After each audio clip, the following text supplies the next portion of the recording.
ನಮಸ್ಕಾರ, ಎಲ್ಲರಿಗೂ ಕನ್ನಡತಿ ಅಡುಗೆ ಚಾನಲ್ಗೆ ಸ್ವಾಗತ. ಇವತ್ತು ಮಾಡ್ತಾ ಇರೋ ರೆಸಿಪಿಯನ್ನು ನೀವು ಬೆಳಗಿನ ತಿಂಡಿಗಾದರೂ ಮಾಡ್ಕೋಬಹುದು, ಸಾಯಂಕಾಲ ಸ್ನ್ಯಾಕ್ಸಿಗಾದರೂ ಮಾಡ್ಕೋಬಹುದು. ನೀವು ಬೇರೆ ರೀತಿಯಲ್ಲಿ ಟ್ರೈ ಮಾಡಿರ್ತೀರಿ, ನನ್ನ ರೀತಿಯಲ್ಲಿ ಒಮ್ಮೆ ಖಂಡಿತ ಟ್ರೈ ಮಾಡಿ ನೋಡ್ರಿ. ಈಗ ಒಂದು ಮಿಕ್ಸಿ ಜಾರ್ಗೆ ಸ್ವಲ್ಪ ದಾಲ್ಚಿನ್ನಿ ಹಾಕ್ತಾ ಇದ್ದೀನಿ ರೀ. ಅದನ್ನು ಕೆಲವರು ಚಕ್ಕೆ ಅಂತಲೂ ಕರೀತಾರೆ. 1 ಸ್ಪೂನ್ ಆಗಷ್ಟೇ ಜೀರಿಗೆ, 1 ಸ್ಪೂನ್ ಆಗಷ್ಟೇ ನಾನಿಲ್ಲಿ ಹವೇಜನ್ನು ಹಾಕ್ತಾ ಇದ್ದೀನಿ, ಅಥವಾ ಕೊತ್ತಂಬರಿ ಬೀಜ ಅಂತಲೂ ಕರೀತಾರೆ. ಇಲ್ಲಿ ನಾನು 5 ಮೆಣಸಿನ್ಕಾಯಿನ ಹಾಕ್ತಾ ಇದ್ದೀನಿ. ಖಾರ ನೀವು ನೋಡ್ಕೊಂಡು ಹಾಕೋರಿ, ತುಂಬ ಖಾರ ಬೇಡ ಅಂದರೆ ಒಂದು 3 ಮೆಣಸಿನ್ಕಾಯಿ ಹಾಕಿರಿ.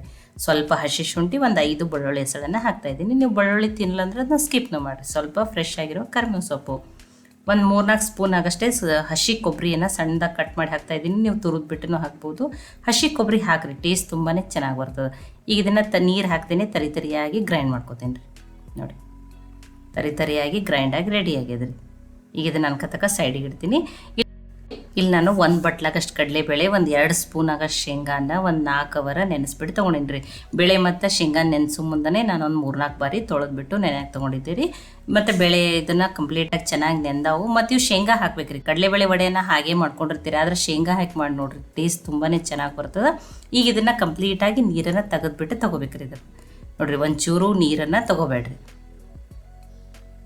ನೋಡಿ, ನಾನು ಫಸ್ಟ್ ನೆನೆಸಿಟ್ಕೊಂಡ್ಮೇಲೆ ಚಾಣಿ ಒಳಗೆ ಹಾಕಿ ಎಲ್ಲ ಕಂಪ್ಲೀಟಾಗಿ ನೀರು ಬಸ್ತಿದ್ದು ರೀ. ಅದನ್ನು ಅವಾಗ ಪ್ಲೇಟಿಗೆ ಹಾಕ್ಕೊಂಡಿದ್ದೀನಿ. ಈಗ ಇದನ್ನು ತರಿಯಾಗಿಯೇ ಗ್ರೈಂಡ್ ಮಾಡ್ಕೋಬೇಕ್ರಿ. ನೋಡಿ, ಈ ಮಿಕ್ಸಿಯನ್ನು ಉಲ್ಟಾ ತಿರುಗಿಸಿ ನಾನು ತರಿಯಾಗಿ ಗ್ರೈಂಡ್ ಮಾಡ್ಕೊಂಡಿನಿ ರೀ. ಹಾಗೇನೆ ಅಂದರೆ ಒಮ್ಮೆ ಏನಾಗ್ತದೆ, ಫೈನ್ ಪೇಸ್ಟ್ ಥರ ಆಗ್ತದೆ, ಆ ರೀತಿ ಆಗಬಾರ್ದು. ನೋಡಿ, ಮಿಕ್ಸಿಯನ್ನು ಉಲ್ಟಾ ತಿರುಗಿಸಿ ಈ ರೀತಿ ತರಿಯಾಗಿ ಗ್ರೈಂಡ್ ಮಾಡ್ಕೊಂಡಿನಿ ರೀ. ನೋಡಿ, ಒಳಗೆ ಬೇಳೆ ಕಾಳನ್ನು ಉಳಿದಿರಬೇಕು, ಅದೇ ರೀತಿಯೇ ಇರಬೇಕು ರೀ ಇದು. ನೋಡಿ, ಶೇಂಗಾನು ತರಿಯಾಗಿನೇ ಇರಬೇಕು ರೀ. ಅವಾಗ ಅದು ತಿನ್ನು ಮುಂದೆ ಬಾಯಾಗಿ ಬಂದರೆ ಟೇಸ್ಟ್ ತುಂಬಾ ಕ್ರಿಸ್ಪಿ ಆಗ್ತದೆ. ಶೇಂಗಾದಿಂದ ಟೇಸ್ಟೂ ಚೆನ್ನಾಗಿ ಬರ್ತದೆ ರೀ. ಈಗ ಇದನ್ನು ಬೇರೆ ಪಾತ್ರೆಗೆ ಹಾಕೋತೀನಿ. ನೋಡಿ, ಈ ಕಡಲೆಬೇಳೆ ಮಸಾಲೆ ವಡೆ ಟೇಸ್ಟ್ ತುಂಬಾ ಚೆನ್ನಾಗಿರ್ತದೆ. ನೀವು ಕಡಲೆಬೇಳೆಯಿಂದ ಮಾಡ್ಕೊಂಡಿರ್ತೀರಿ, ನನ್ನ ರೀತಿಯಲ್ಲಿ ಒಮ್ಮೆ ಖಂಡಿತನೂ ಟ್ರೈ ಮಾಡಿ ನೋಡಿರಿ. ನೋಡಿ, ಈಗ ಇದಕ್ಕೆ ಸ್ವಲ್ಪ ಕೊತ್ತಂಬರಿ ಸೊಪ್ಪನ್ನು ಹಾಕ್ತೀನಿ. ಕೆಲವೊಬ್ಬರು ಸಬ್ಬಕ್ಕಿ ಸೊಪ್ಪು ಅಥವಾ ಸಬ್ಬಸಿಗೆ ಸೊಪ್ಪನ್ನು ಹಾಕ್ತಾರೆ, ನೀವು ಹಾಕ್ಬೋದು. ನಾನು ಒಂದು ಸ್ವಲ್ಪ ಪುದೀನ ಸೊಪ್ಪನ್ನು ಹಾಕಿದ್ದೀನಿ ರೀ. ಅರ್ಧ ಈರುಳ್ಳಿಯನ್ನು ಸಣ್ಣದಾಗಿ ಕಟ್ ಮಾಡಿ ಹಾಕ್ತಾಯಿದ್ದೀನಿ. ಇಲ್ಲ, ನಾನು ಅರ್ಧ ಈರುಳ್ಳಿ ಹಾಕಿನಿ. ನಿಮ್ಗೆ ಈರುಳ್ಳಿ ಇಷ್ಟ ಅಂದರೆ ನೀವು 1 ಈರುಳ್ಳಿಯನ್ನಾದ್ರೂ ಸಣ್ಣದಾಗಿ ಕಟ್ ಮಾಡಿ ಹಾಕ್ಬೋದು ರೀ. ಸ್ವಲ್ಪ ಹಿಂಗನ್ನು ಹಾಕ್ತಾಯಿದ್ದೀನಿ ರೀ. ಹಿಂಗೆ ಹಾಕಿರಿ, ಸ್ಕಿಪ್ ಮಾಡಬೇಡಿ, ಟೇಸ್ಟ್ ಚೆನ್ನಾಗಿ ಬರ್ತದೆ. ರುಚಿಗೆ ತಕ್ಕಷ್ಟು ಉಪ್ಪು. ನೋಡಿ, ಇಲ್ಲಿ ಸೋಡಾ ಇಲ್ದೇ ಮಾಡಿ ತೋರಿಸ್ತಾ ಇದ್ದೀನಿ. ಈಗ ಇದನ್ನು ಮಿಕ್ಸ್ ಮಾಡ್ಕೊಂಡ್ರಿ. ಬೈಂಡಿಂಗ್ ಸಲುವಾಗಿ ಕೆಲವೊಬ್ರು ಅಕ್ಕಿ ಹಿಟ್ಟು, ಕಡಲೆ ಹಿಟ್ಟು, ಮೈದಾ ಹಿಟ್ಟು ಹಾಕ್ತಾರೆ. ಇಲ್ಲಿ ಏನೂ ಬೇಡ್ರಿ, ತುಂಬಾ ಟೇಸ್ಟಿಯಾಗಿ ಕ್ರಿಸ್ಪಿಯಾಗಿ ನಾವು ಇದನ್ನು ಮಸಾಲೆ ವಡೆಯನ್ನು ಮಾಡ್ಕೋಬೋದು. ನೋಡಿರಿ, ನಾನು ಏನೂ ಹಾಕಿಲ್ಲ ಮತ್ತು ಸೋಡಾನೂ ಹಾಕಿಲ್ಲ, ಅಥವಾ ಎಣ್ಣೆ ಕಾಯಿಸಿ ಹಾಕ್ತಾರೆ ಅದನ್ನೂ ಹಾಕಿಲ್ಲ ರೀ. ನೋಡಿ, ಈಗ ಸಣ್ಣ ಸಣ್ಣ ಬಾಲ್ಸ್ಗಳನ್ನ ಮಾಡ್ಕೋತೀನಿ. ನೋಡಿರಿ, ಫಸ್ಟ್ ನೀವು ಇದಕ್ಕೆ ದೊಡ್ಡ ಸೈಜನ್ನು ಆದ್ರೂ ಮಾಡ್ಬೋದು. ಇಷ್ಟಿಷ್ಟೇ ಫಸ್ಟ್ ಮಾಡಿ ಇಟ್ಕೋತೀನಿ. ನೋಡಿರಿ, ಒಂದನ್ನು ಮಾಡಿ ತೋರಿಸಿದ್ದೀನಿ, ಇನ್ನೊಂದನ್ನು ಮಾಡಿ ತೋರಿಸ್ತೀನಿ ರೀ. ಮತ್ತು ಇದು ಈರುಳ್ಳಿ ಹಾಕಿ ಕಲಸಿರ್ತದಲ್ರಿ, ಇದನ್ನು ಭಾಳೋತನ ಕಲಸಿ ಹಾಗೇ ಇಡಬಾರ್ದು ರೀ. ಭಾಳೋತನ ಬಿಟ್ಟು ಕರೆದ್ರಿ ಅಂದ್ರೂ ಮತ್ತೇನಾಗ್ತೈತಿ, ಎಣ್ಣೆ ಹಿಡ್ತದೆ. ಯಾಕಂದರೆ ಈರುಳ್ಳಿ ಅದು ನೀರು ಬಿಟ್ಟು ಅವಾಗ ಅದು ಸ್ವಲ್ಪ ಹಿಟ್ಟು ಜಾಸ್ತಿ ನೆನೀತದೆ ರೀ. ನೋಡಿ, ಈ ರೀತಿ ಫಸ್ಟ್ ರೌಂಡಾಗಿ ಮಾಡಿ ಇಟ್ಕೊಂಡಿದ್ದೀನಿ. ಆಲ್ರೆಡಿ ಎಣ್ಣೆಯನ್ನು ಕೈಲಿಕ್ಕೆ ಇಟ್ಟಿದ್ದೀನಿ ರೀ. ನೋಡಿ, ಇದಕ್ಕೆ ಕೈಗೆ ಒಂದು ಸ್ವಲ್ಪ ನೀರನ್ನು ಹಚ್ಕೊಂಡು ಈ ರೀತಿ ತಟ್ಟಬೇಕು ರೀ ವಡೆ. ನೋಡಿ, ತೋರಿಸ್ತೀನಿ. ಅಂಗೈಲಿ ನೋಡಿರಿ, 2 ಅಂಗೈದಿಂದ ಈ ರೀತಿ ಪ್ರೆಸ್ ಮಾಡಿ ಈ ರೀತಿ ವಡೆಯನ್ನು ಮಾಡ್ಕೋಬೇಕ್ರಿ. ನೋಡಿ, ಈಗ ಇದನ್ನು ಎಣ್ಣೆಯಲ್ಲೇ ಬಿಡೋಣ್ರಿ. ನೋಡಿ, ಎಣ್ಣೆನೂ ಕಾಯ್ದದ್ರಿ. ನೋಡಿರಿ, ಈರುಳ್ಳಿಯನ್ನು ಅದೆಲ್ಲ ಹಾಕಿದ್ಮೇಲೆ ಏನು ಮಾಡಿರಿ, ನೀವು ಇದನ್ನು ಭಾಳೋತನ ಹಿಟ್ಟು ಇಡಕ್ಕೆ ಹೋಗ್ಬೇಡ್ರಿ. ಮತ್ತು ಎಣ್ಣೆ ಹಿಡ್ಕೋತಾವ, ಅವಾಗ ವಡೆ ಚೆನ್ನಾಗಿ ಬಂದಿಲ್ಲತ್ತೀರಿ. ಹಂಗನ ಈರುಳ್ಳಿ ಅದೆಲ್ಲ ಹಾಕಿ ಮಸಾಲೆ ಕಲಸಿದ್ಮೇಲೆ ಹಾಗೆ ಒಂದೊಂದನ್ನಾಗಿ ಎಣ್ಣೆಯಲ್ಲಿ ಬಿಟ್ಟು ಕರೆದ್ಬಿಟ್ಟು ತಗೊಳ್ರಿ.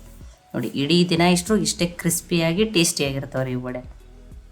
ನೋಡಿ, ನಾನು ಏನು ಮಾಡ್ಕೋತೀನಿ, ಫಸ್ಟ್ ಸ್ವಲ್ಪ ಕರೆದ್ಬಿಟ್ಟು ತೊಗೋತೀನಿ ರೀ. 2 ಸಲ ಡೀಪ್ ಫ್ರೈ ಮಾಡ್ಕೋತೀನಿ ನಾನು. ನೋಡಿ, ಒಮ್ಮೆ ಮಾಡೋದಕ್ಕಿಂತ ಒಂದು ಸ್ವಲ್ಪ ಅರ್ಧ ಬೇಯ್ದ ಮೇಲೆ ತೆಗೆದುಬಿಟ್ಟು ಒಂದು 25 ಸೆಕೆಂಡ್ ಅಥವಾ 30 ಸೆಕೆಂಡ್ ಇಟ್ಟು ಮತ್ತು ಕರಿಯೋದ್ರಿಂದ ಕ್ರಿಸ್ಪಿನೂ ಆಗ್ತಾವೆ, ಎಣ್ಣೆನೂ ಹಿಡಿಯಲ್ರಿ ಅವಾಗ. ನೋಡಿ, ಇಷ್ಟಾದ್ಮೇಲೆ ಮತ್ತು ನೋಡಿರಿ, ಈಗ ಇದನ್ನು ಇನ್ನೊಂದು ಸಲ ಕರೆದ್ಬಿಟ್ಟು ತೊಗೋತೀನಿ ರೀ. ಈ ಸಲ 2 ರೀತಿ ಈ ರೀತಿ ಡೀಪ್ ಫ್ರೈ ಮಾಡೋದ್ರಿಂದ ಟೇಸ್ಟೂ ಚೆನ್ನಾಗಿ ಬರ್ತದೆ, ಎಣ್ಣೆನೂ ಹಿಡ್ಕೊಳ್ಳಲ್ಲ. ನೋಡಿ, ಇಷ್ಟು ಕೆಂಪಗಾಗೋವರೆಗೂ ಕರೆದ್ರೆ ಸಾಕ್ರಿ. ಒಂಚೂರೂ ಎಣ್ಣೆ ಹಿಡಿದಿರಲ್ರಿ, ನಾನು ನಿಮಗೆ ತೋರಿಸ್ತೀನಿ. ನೋಡಿರಿ, ಪರ್ಫೆಕ್ಟಾಗಿ ಕರೆದವ. ಈಗ ಇದನ್ನು ತಕ್ಕೊಳ್ಳೋಣ ರೀ.